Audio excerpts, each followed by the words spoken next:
조금 있으면 첫 번째로 찰컥하면서 멈추지. 이렇게 멘트 나오고.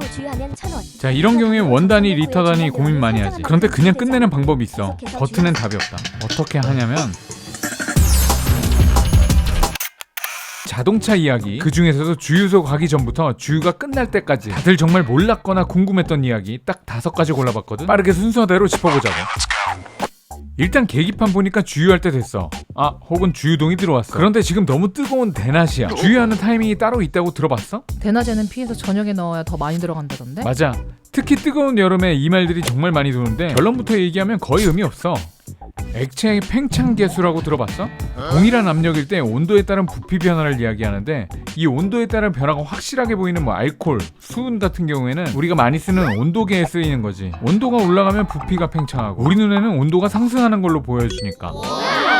알았어. 주유소들의 주유기는 대부분 부피 무게로 연료를 주입하는 시스템이거든? 그럼 궁금해지지, 얼마나 차이가 나는지. 휘발유는 섭씨 1도 높아지면 0.11%, 경유는 0.09% 팽창해. 그럼 하루 일교차가 제법 심한 봄, 가을에 대략 한 10도 정도 난다고 가정하고, 가장 추울 때 50리터를 넣었다면 가장 더울 때 넣었을 때보다 부피로는 0.55리터를 더 넣게 되는 거지. 아니, 그 정도면 충분한 차이 아니야? 요즘 기름값도 비싼데? 그런데 이게 상온일 때는 그럴 수 있지. 주유소의 주유 탱크는 지하에 있잖아. 아무리 더운 여름날에도 지하 탱크의 온도는 15도밖에 되지는 않는다고. 그리고 아무리 추워도 보통 그 차이가 약 1.5도밖에 차이가 안 난대. 무려 1년이야. 1년 동안 가장 더운 날과 가장 추운 날의 차이가 1.5도야. 자, 그럼 이 두 날의 손익 차이를 다시 한번 계산해보면 0.07리터야. 1,800원 기준 약 126원 정도라고. 1년 새 가장 차이가 많이 나도 저 정도인데 하루 중에 차이는 얼마나 될까? 설명 안 해도 되지. 차라리 주유하는 타이밍으로 이득 볼 수 있는 건 따로 있어. 바로 연료 게이지. 정말 차를 아낀다면, 혹은 본인이 차량 관리를 잘 못한다 싶으면 주유 경고등 들어오고 주유하지 말고 그 전에 한 3분의 1쯤 있을 때 충분히 주유하는 걸 추천해. 왜 그런진 조금 이따가 설명해줄게. 저번에 주유 경고등 들어오고 주유소 갔잖아. 나는 내 차를 아낀다고 하진 않았어. 여튼 주유하기로 결정하고 주유하러 가자고. 요즘은 대부분 셀프 주유소잖아. 이런 거 혹시 본 적 있어? 아니, 저거 진짜야? 500만 원이라고? 결론만 얘기하면 맞긴 한데 과태료는 시동을 끄지 않은 운전자가 아니라 영업장 영업주가 낸다고. 일단 주유 중 엔진 정지는 위험물 안전관리법 시행규칙 제49조의 별표로 있는데, 자동차 등의 인하점 40도씨 미만의 위험물을 주유할 때는 자동차 등의 원동기를 정지시킬 것, 그리고 이걸 위반하면 위험물 안전관리법 제39조에 따라 500만 원 이하의 과태료 처분을 받을 수 있어. 엄밀히 말하면 법 위반이지. 진짜 위험하긴 해? 주유소 근처에서 담배 피우면 안 되는 거 당연히 알지. 이 영상은 주유구가 잘 안 보인다고 라이터를 켠 사례야.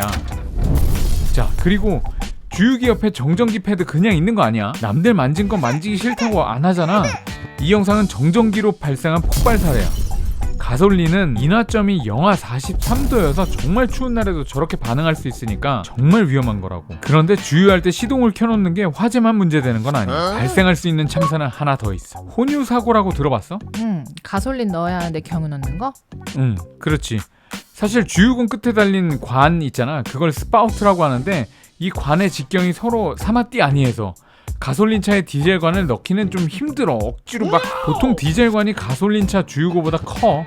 아닌 경우도 있긴 한데 아주 예외적이니까. 반대로 디젤 차량에 가솔린을 넣는 사고가 종종 있었는데, 물론 헷갈리면 안 되지. 헷갈리면 안 되는데, 원래 노란색이 휘발유고 초록색이 디젤인데 또 이게 법으로 정해진 건 또 아니니까 각각 또 다른 경우도 많고. 자, 그래서 혼유가 됐다고 치자. 어떻게 하면 될까? 글쎄, 정비소를 가야 하나? 일단 차를 견인해서 연료통만 세척하면 그만이야. 간단하지. 돈도 얼마 안 들어. 그런데 혼유를 하고 있는데 시동이 걸려있다? 그런데 그리고 운행까지 조금 하다가 시동이 꺼졌다? 이거는 재앙이지. 차도 작살나고 차값 절반이 날아갈 거야 아마. 여튼 집중해서 내 차에 맞는 유종 선택하고 주유를 한다고 가정하자. 그럼 보통 어떤 선택을 해? 항상 가득 넣나? 아니면 원 단위, 리터 단위? 가득 주유하면 무거워서 연비가 안 좋아지는 거 아니야? 이건 뭐 아빠가 좋아 엄마가 좋아 같은 느낌이기도 한데, 일단 가장 많은 논쟁이 있기도 하고. 연비만 생각하면 사실 맞지.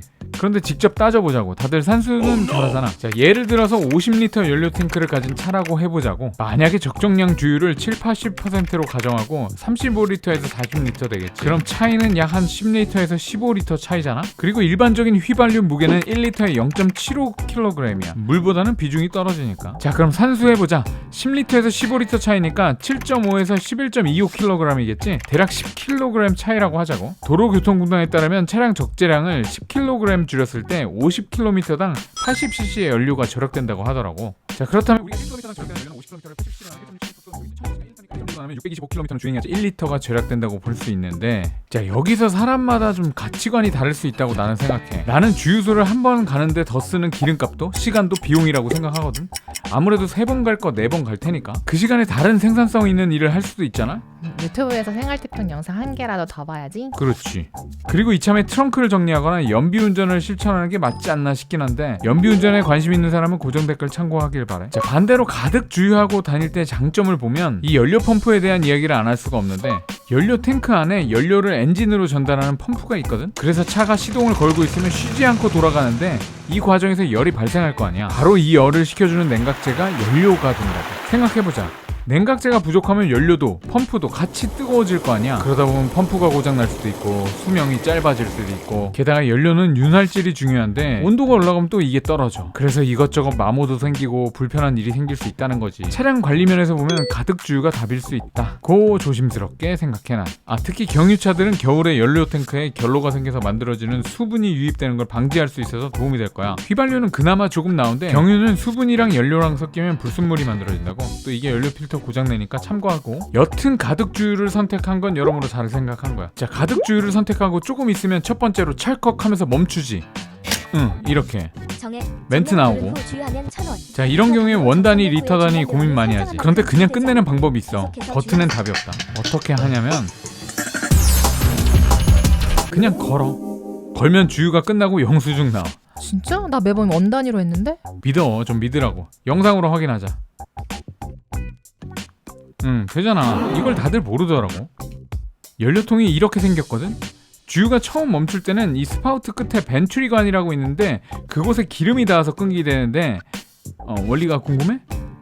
이 벤츄리관을 통해서 주유를 하면서 연료탱크 안에 공기를 같이 빨아들이고 다시 주유구에서 기름과 함께 나오고, 요거를 반복을 하는데 계속 주유를 하게 되면 벤츄리관에 기름이 맞닿게 될 거 아니야? 그때 기름을 같이 빨아올리게 되고, 또 그러면 주유관 안에 압력이 더해지면서 스프링을 펴주는 거지. 스프링이 펴지면 주유관에 레버가 내려갈 거고 기름이 더 이상 주유관을 통과하지 못하게 되는 거야. 이때 레버가 저절로 내려가면서 탈칵 소리를 나게 되는 거지.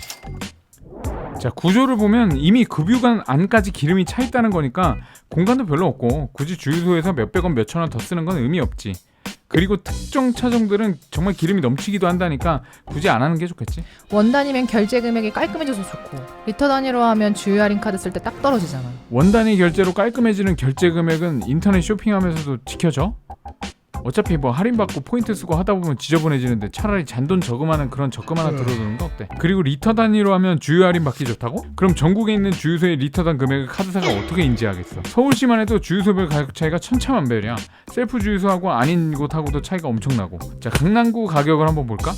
어때? 구로구는 이 많은 금액 차이를 카드사는 확인하지 않아. 리터당 할인을 정량으로 예를 들어서 리터당 100원 할인이면 그래서 카드사들은 한국석유공사의 오피넷이라고 하는 곳이 있는데 각 정유사들이 고시한 가격을 가지고 할인 금액을 결정해. 롯데카드를 예를 들어볼까? 자, 그러니까 리터 단위로 하나 원 단위로 하나 큰 의미는 없다고. 카드사는 내가 결제한 금액만 궁금해할 거야. 그러니까 굳이 저거 선택할 필요도 없고 그냥 걸자고. 그냥 걸고 마무리하면 참 좋을 텐데 뭔가 아쉽지. 영상부터 볼까?